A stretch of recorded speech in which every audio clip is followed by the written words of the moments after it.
అంబేద్కర్ కోనసీమ జిల్లా రాజోలు నియోజకవర్గంలో ఉమ్మడి కూటమి జనసేన అభ్యర్థి దేవవర ప్రసాద్ ప్రచారాన్ని ముమ్మరం చేశారు. పోలింగ్ తేదీ దగ్గర పడుతుండడంతో సుడిగాలి ప్రచారం చేస్తున్నారు. ఇంటింటికి ప్రచారం చేసేందుకు వచ్చిన దేవవర ప్రసాద్ను గొల్లపాలెం గ్రామస్తులు మంగళ హారతులతో బ్రహ్మరథం పట్టారు.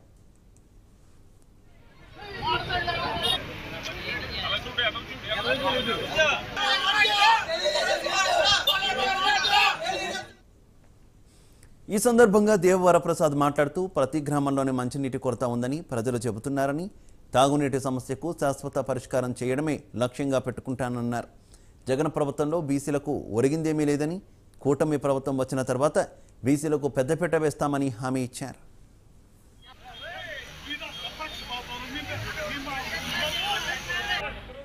గ్రామ సందర్శనలో నా దృష్టికి వచ్చిన విషయాలు కొన్ని ఉన్నాయి. ముఖ్యంగా ఇది తీర ప్రాంత గ్రామం. ఇక్కడ మంచినీటి కొరత చాలా ఎక్కువగా ఉంది. మంచినీటి ఎద్దడి చాలా కష్టపడుతున్నారు. ఇక్కడ ఈ మంచినీటికి ఈ తీర ప్రాంత గ్రామాలు అల్లాడిపోతున్నాయి. మే నెలలో ఇంకా ఉండే కొద్ది ఈ ఇబ్బంది ఇంకా తీవ్రతరం అవుతుంది. ఈ తీవ్రతతో డయాలసిస్ పేషెంట్స్ ఎక్కువయ్యే ప్రమాదం ఉంది. ఇప్పటికే మన నియోజకవర్గంలో 1000 మంది డయాలసిస్ పేషెంట్స్ రిపోర్ట్ అయ్యాయి.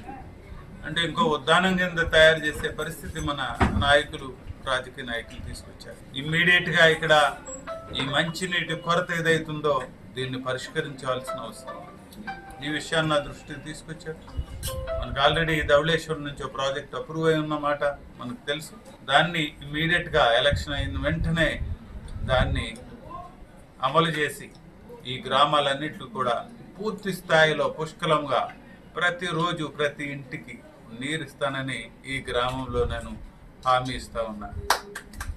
ఇక్కడ గ్రామ సందర్శన